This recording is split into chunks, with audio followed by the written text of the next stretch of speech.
I'm here with Dr. Gail Parker, practicing psychologist here in the Detroit area. Yoga goddess, I love to say that because I think of that when I see you, and the founder and creator of Taking Your Yoga Off Your Mat. I am so excited to talk to you today about yoga and diversity. Thank you so much for joining me, Dr. Gail. How are you? I'm doing very well, Diane. Thank you for inviting me to participate in this. I'm excited. I'm interested to talk to people in yoga who are doing great things and are out there in the community. How I like to say, raising the vibration and changing the world. And I see that in your blog and the work that you're doing. So I'm really excited to talk to you. So can you tell me a little bit about yourself? Oh my, that's a big question. Only the stuff you want to share, of course.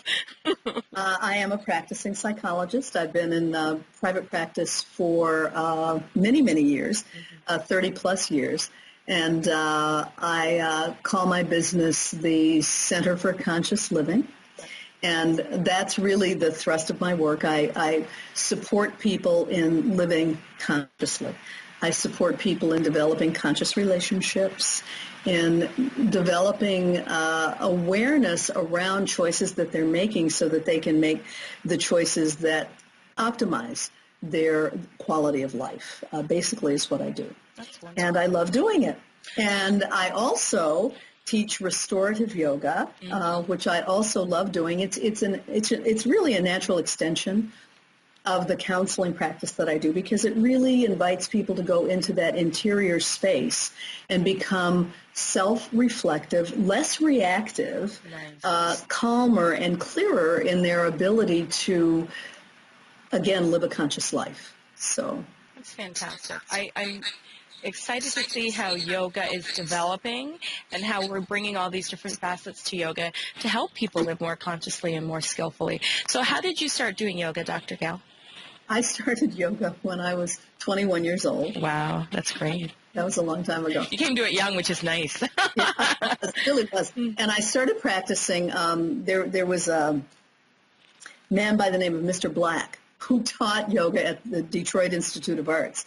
And what I remember is that Mr. Black wore a black suit and tie, which is amazing to me, teaching yoga at the time. Anyway, but I fell in love with the practice. It was just something that I fell in love with, and I have loved it ever since. I have never, ever, ever gotten over my love for yoga. It just deepens and deepens and deepens, and my practice has deepened. My physical practice has deepened. My meditative practice has deepened. My just awareness in general, thanks to the gift of yoga, has deepened and continues to expand, and I love sharing every aspect of it. So I integrate it into my counseling practice as well because the principles of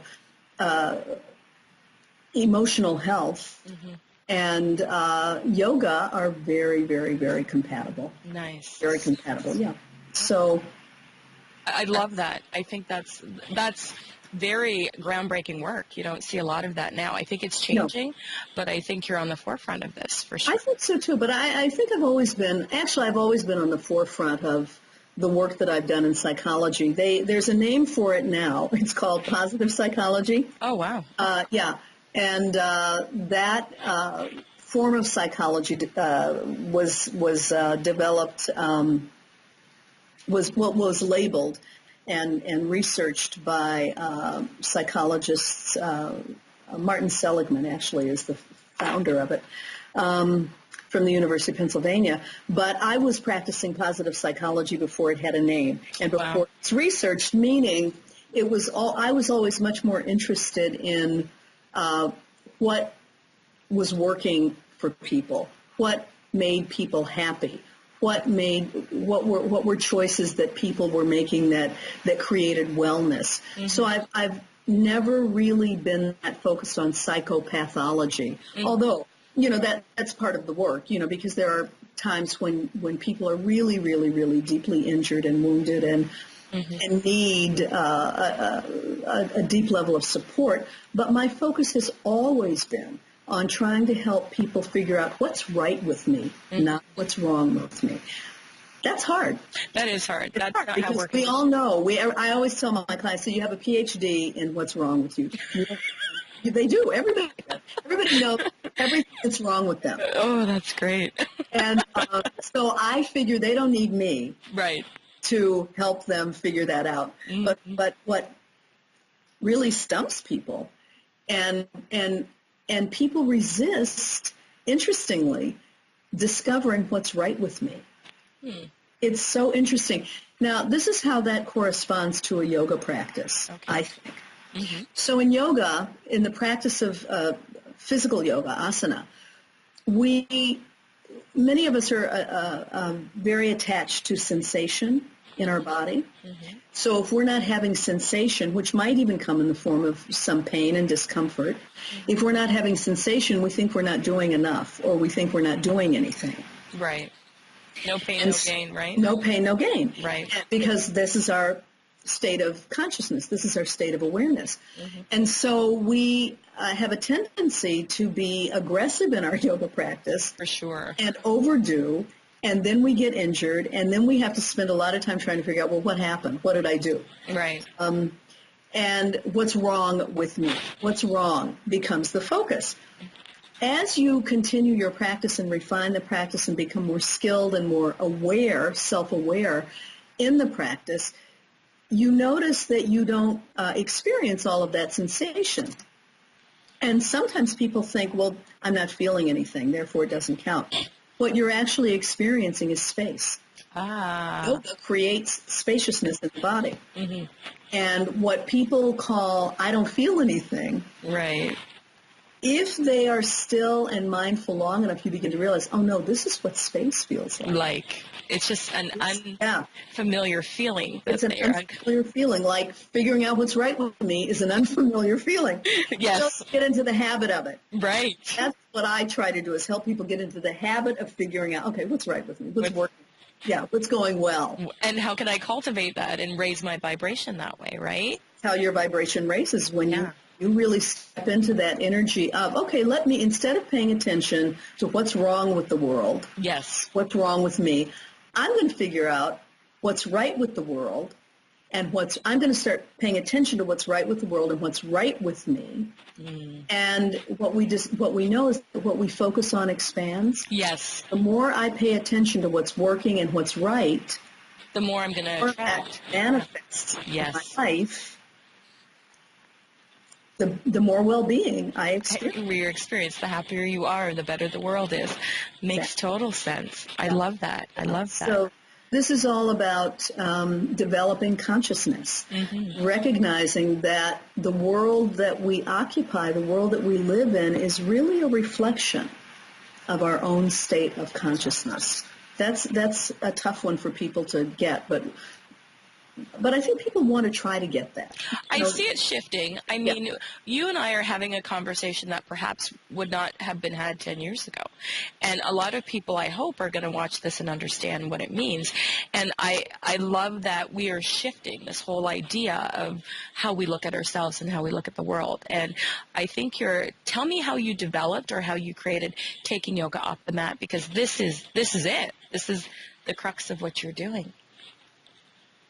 Well, I have, for many, many years, as I said, all my adult life, I've been practicing yoga, including meditation. And the meditation practice really kind of cleans out the cobwebs and gives you more clarity of thought. It allows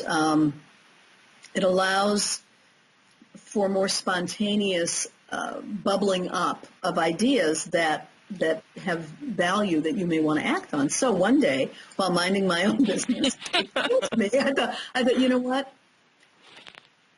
The real practice of yoga begins, and this is in the sutras, when we leave the yoga room, when we leave the mat. Yes. It's not enough to just practice on the mat, although that's a wonderful thing. That's where we all begin.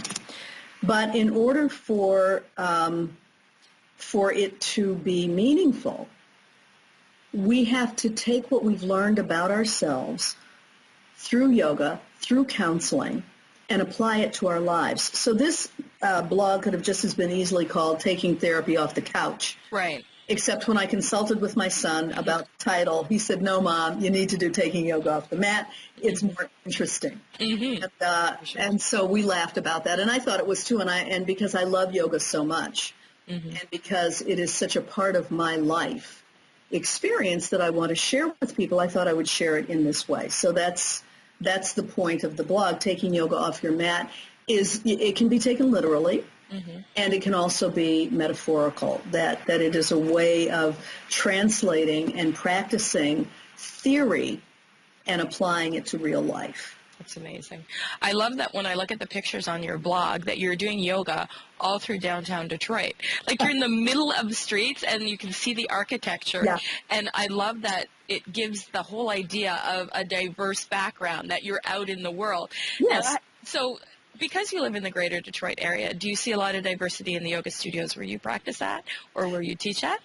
Well, I do, because I have selected a yoga studio that expresses that has really an attitude of inclusion that invites diversity into it. And so, it's my choice to practice in that environment, which I love. I absolutely love it, and it's also the studio in which I teach. So there are places where you can practice yoga, where you will experience diversity, racial diversity, cultural diversity, gender diversity, various forms of diversity. And there are places that you can practice where you will see less of that.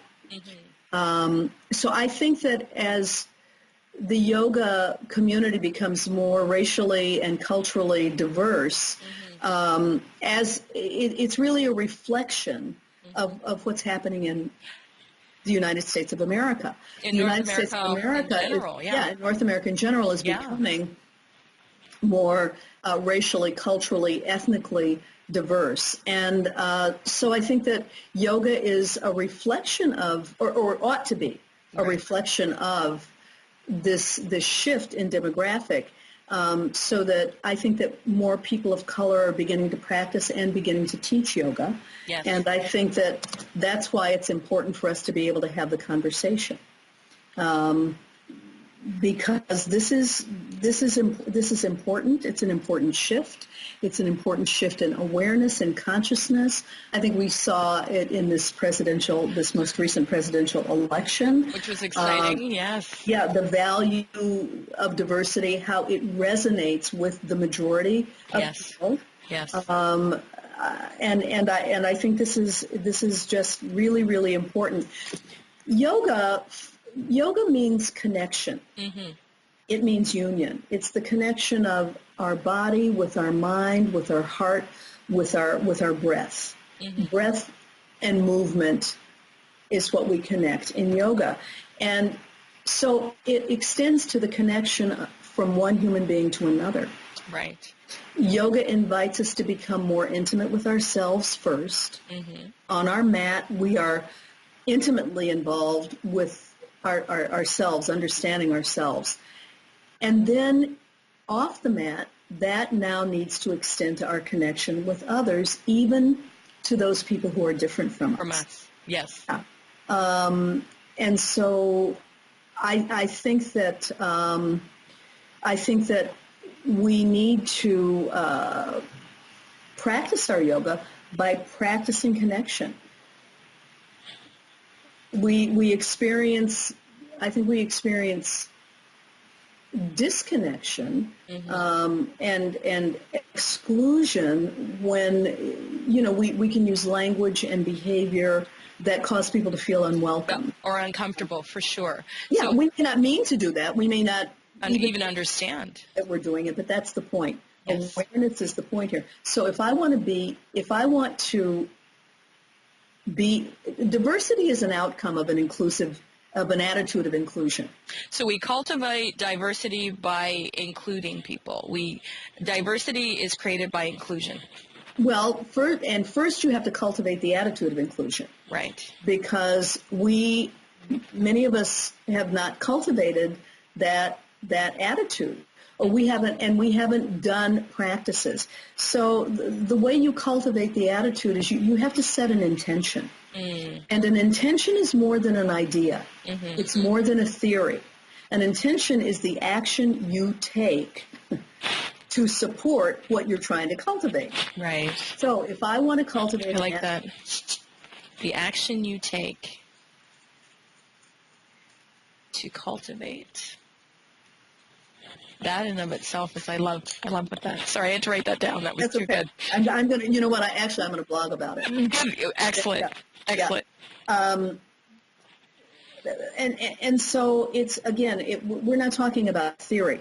I did a lot of diversity training in and around the city of the metropolitan area in the 1980s and in the 90s, actually. And what we were doing was supporting people in becoming aware of their attitudes toward difference. Yes. And we were teaching people to become more tolerant of difference. That was the 20th century. Right.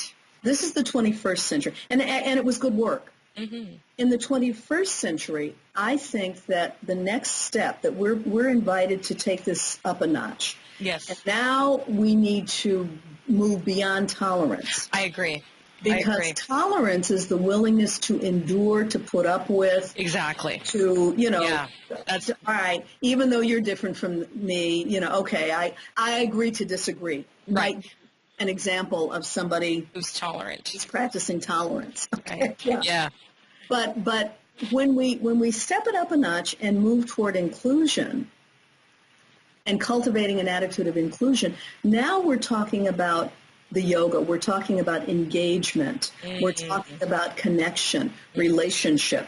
Yeah. So the practices, if I intend to be inclusive, then this is the challenge. Then I have to act like it. Right. Which might mean, for example, maybe that means I go to a church that is different from the religion I practice. I enter in. I'm not tolerating it.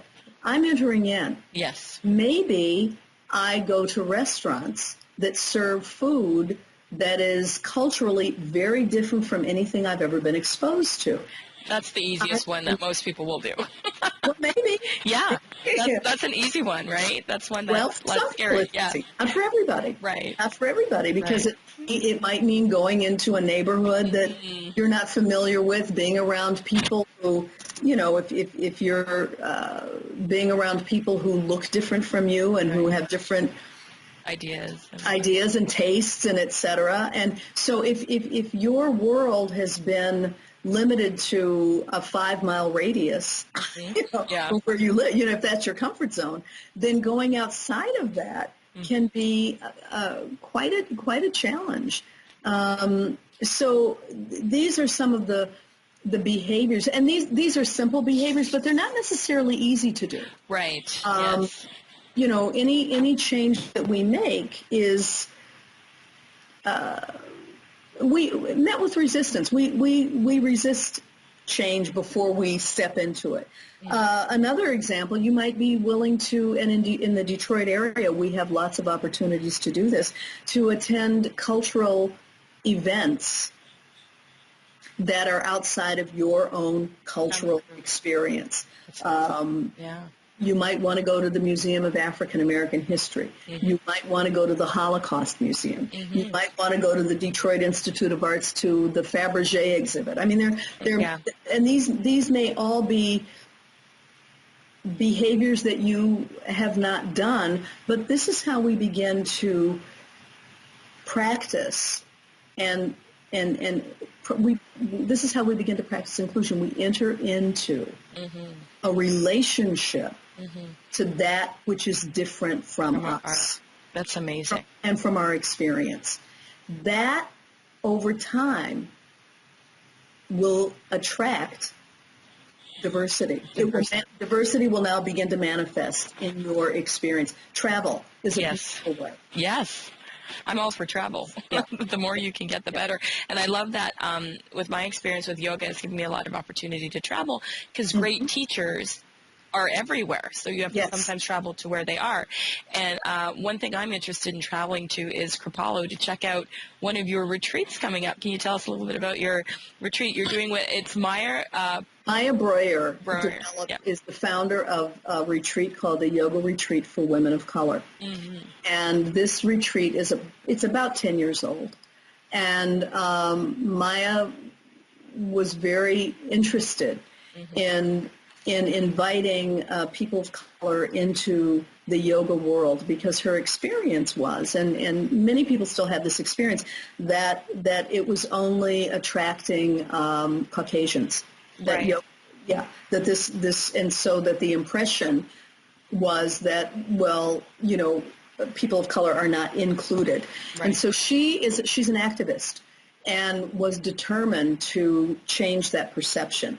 And so she began to offer this retreat at Kripalu, and I have been blessed to be one of the co-participants in facilitating the retreat with her. I'm not the only one. There are two other wonderful yoga teachers who also help facilitate. And so it's going to be in May. Nice. And the dates are I believe it's the 17th 17th to the 19th. 19th, yes. Kripalu, which is in Lenox, Massachusetts. Which I hear is gorgeous. I have yet to It be really there. is. It's I very have nice. to go. I hope you come. I'm going to. I'm And I going to heaven and earth. with you. Yes. Yes. I enjoyed the experience. And then there will be another offering in Atlanta. at the Lanago, which is near. It's a retreat center near Atlanta, Georgia, and that will be the weekend, I think, of September 13th Through the 15th. through the 15th. Yes. So I'm very excited about my ability to participate in that experience. And It sounds wonderful. I'll be at one of them. Kripalu's number one on my list of things to do. I have a list of 50 before 50, so that's on there to get to Kripalu. So I want to get on that.